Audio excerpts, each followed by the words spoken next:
Okay, so today we're talking about manifest destiny. And before we get into that, I want to talk about just a reminder about when we study history, one of the things we're trying to do is understand how the people of the time are thinking, not simply say, oh, what they did or what the way they were thinking was right or wrong. Our first step is to try to fully understand and better understand how they were thinking. Then once we've done that, you can go from there. But so today we're going to be talking about manifest destiny. We're going to talk about what that is. And your assignment today after these notes is going to involve looking at this picture of manifest destiny. This is a famous painting called American Progress by John Gast. And you're going to be looking really closely at this painting to try to understand the message of the painting. So let's look at the questions, some of the questions that you should be able to answer when we're done with the notes. So manifest destiny, what is it? That's the first question. What does the West represent for many people? In other words, when people thought of the West at that time and they were thinking whether they would move out there or not, what was the thinking behind it? Why would they do that?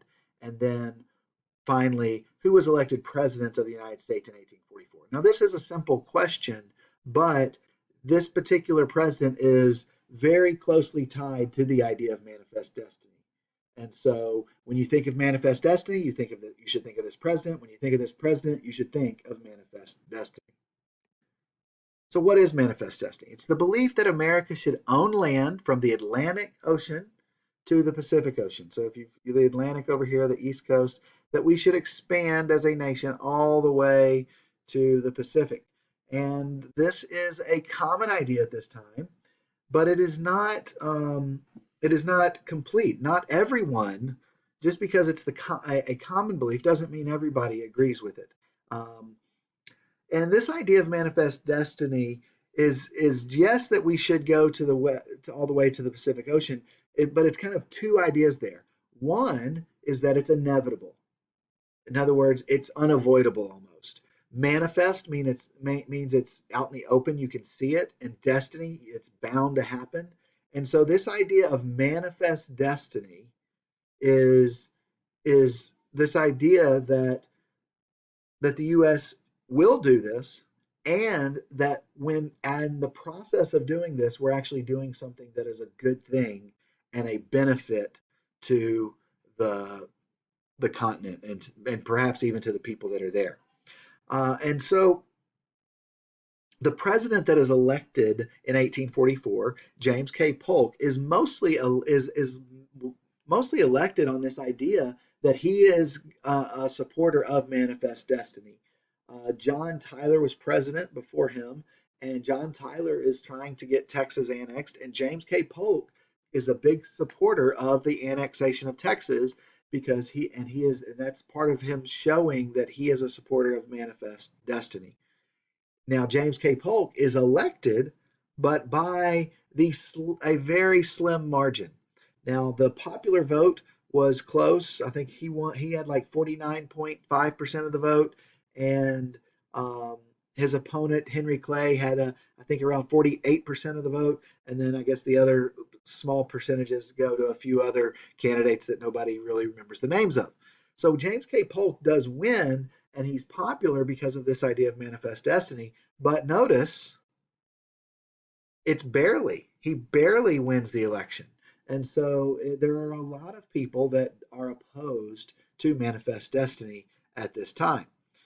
So why do people think, those that are supporting it, what is the idea here? What are they thinking about? What is it that they are really supporting? Well, the way they saw it is the United States was a great nation.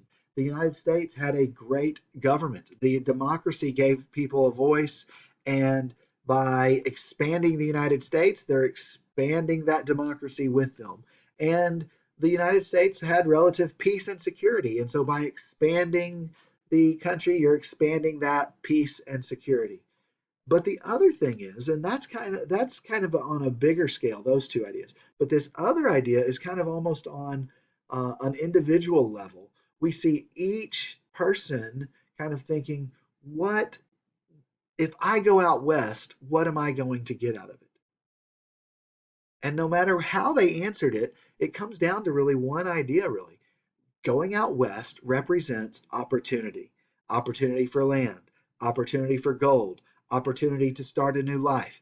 The West represents this opportunity to begin life new, and that if I'm willing to risk death in this trip out west, or if I'm willing to leave everything behind back east and I'm successful, I get out west, I will become prosperous and I'll have this future prosperity.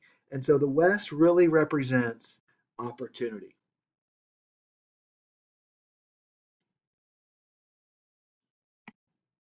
Now, as we talk about manifest destiny, we're going to talk about the acquisition or the gaining of different territories. And so the first territory that we really gain is just during the American Revolution, we gain this territory. We win all of that territory from Great Britain, and it is the United States. And over the course of the next several years and decades, the people that were primarily all along the East Coast began expanding west past the Appalachian Mountains. The first big purchase is the Louisiana Purchase, which we've already talked about, and that is in 1803, done by Thomas Jefferson. And this idea here is that by gaining this territory, we're opening up even more territory for the American farmer. Thomas Jefferson really saw the nation as an agrarian nation, a nation of small farmers owning land all across the country. And so, this idea that the Louisiana Territory is acquiring this land and gaining this land is bringing that possibility to more and more people because now we have more land for more people. And then finally, we've got this third territory that we gain, and this is Florida. And this happens as a result of the Adams-Onis Treaty. And Florida or Spain does not have a very strong hold on Florida. Spain is having some trouble with some of their other colonies further south in Mexico and on south. And so they have never had a very strong colonial population there in Florida. And so they basically see that the United States is expanding. The United States wants the territory and basically offers to pay $5 million of Spanish debts for Florida, and Spain doesn't have much of a choice given their political situation at the time. And so the Adams-Onis Treaty is the treaty where the United States gains Florida. So that kind of brings us to the end of these notes. The idea here, the United States is destined, or it is inevitable the United States will gain the Western territories, and by doing so, we're benefiting the people that we're benefiting. It is a good thing. We're justified in expanding west, and so you're going to be examining this painting really closely to understand the message of this painting.